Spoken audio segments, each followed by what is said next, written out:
Hi, my name is Paula Nutting and I'm your musculoskeletal specialist.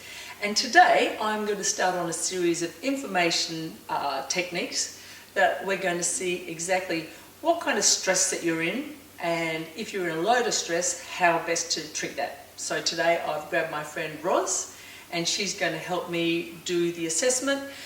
Hopefully she's going to fail miserably and then I'm going to show you the technique and what you can do at home to keep yourself nice and strong. And with the perfect world, Roz will be nice and strong as well. You right there, Roz? I certainly am. Perfect. Bring it on. Okay, so she's going to put her arm up for me, right angles. Don't let me push your arm down. So she's holding that arm nice and strong. Good. Okay, same deal. Don't let me push that arm down. Okay. I don't. A bit more gusto. Hold it up. Hold it up. Yeah, okay. So this is telling me that her reflexes from her diaphragm aren't coming across to give her the strength that I need to see that she can support that central meridian. So now I'm going to show you how to turn it on and how to keep it on. Now I've got Roz on the table and I'm going to show you how to facilitate or wake up that nerve reflex points that will stimulate and work on the diaphragm.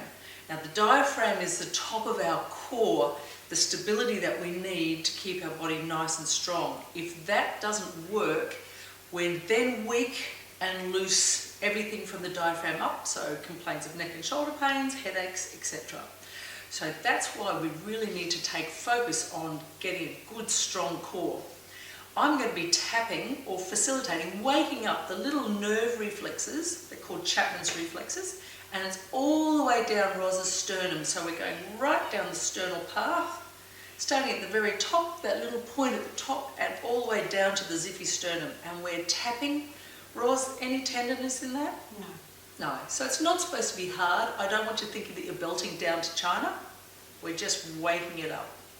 And we do that for about 30 seconds, 30 to 40 seconds. So now we've woken the area up. What we need now to do is to stretch and strengthen the diaphragm. This is Roz's job. She's got one hand on her diaphragm, the bottom of the ribs, the other hand up at the chest.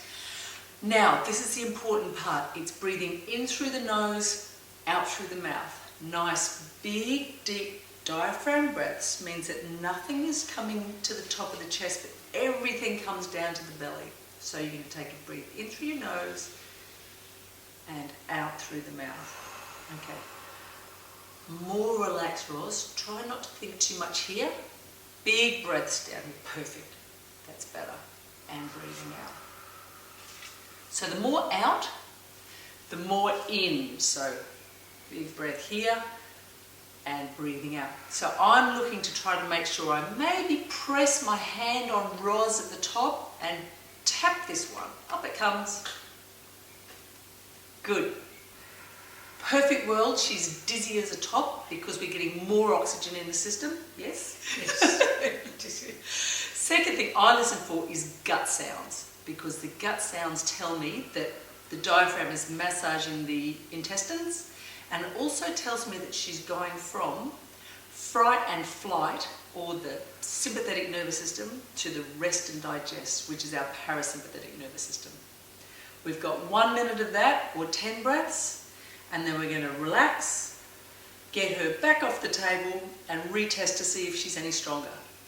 So now I've got Roz back off the table, and we're going to reassess to see how her diaphragm has responded to the tapping of those neurolymphatic points, and to see how strong her core stability is going to be. So Roz, pop that arm up for me again. So she's holding it up. I'm going to make sure that she's nice and strong to start with. Good, so don't let me push that arm down, and she's held that a little stronger than the first time. Let's retest. Hold it up nice and strong for me, Roz. Okay, excellent. So, it wasn't perfect, but I'm not really expecting perfect from every person that comes to see me, but that was probably about 70-75% stronger than she was when she first started. Excellent. So that's what I would do with you. If you've got any feelings of poor respiratory function, feel like you're a little bit weak and floppy through here, have complaints with regards to the neck, the shoulders, Even some respiratory problems. If you're a swimmer and you have problems, or you're prone to asthma or stress asthma or bronchial problems, they can all have a huge impact by having a poor core, and we can have a look at that and turn it on for you. So should I do this morning at night? Great question. Okay, so Roz needs to be doing this probably 3 or 4 times a day because she's quite weak. The best time to do it is when you wake up in the morning. You know, the time of the day when your brain wakes up but nothing else of you wants to. That's the time. So I tell all of the people that come to see me, the first thing you do when your brain wakes up, start tapping. 30 seconds, 10 deep breaths. You'll feel amazing because you'll have a lot more oxygen in your system. You'll bump out of bed to go to the bathroom if that's where you go first off. And then you'll feel a lot better for the rest of the day. Anytime that you're feeling stressed, if you're in the car, trying to get your kids to school, having the ongoing battle with your day, tap away. Problems with your day, tap away. 10 breaths and you're good to go. I really hope that you've enjoyed this video. There's going to be heaps more coming up. I'd like you to go onto my newsletter and hit that subscribe button if you want to see them more often. And also, why don't you jump down to my website to see what else that I've got to offer for you.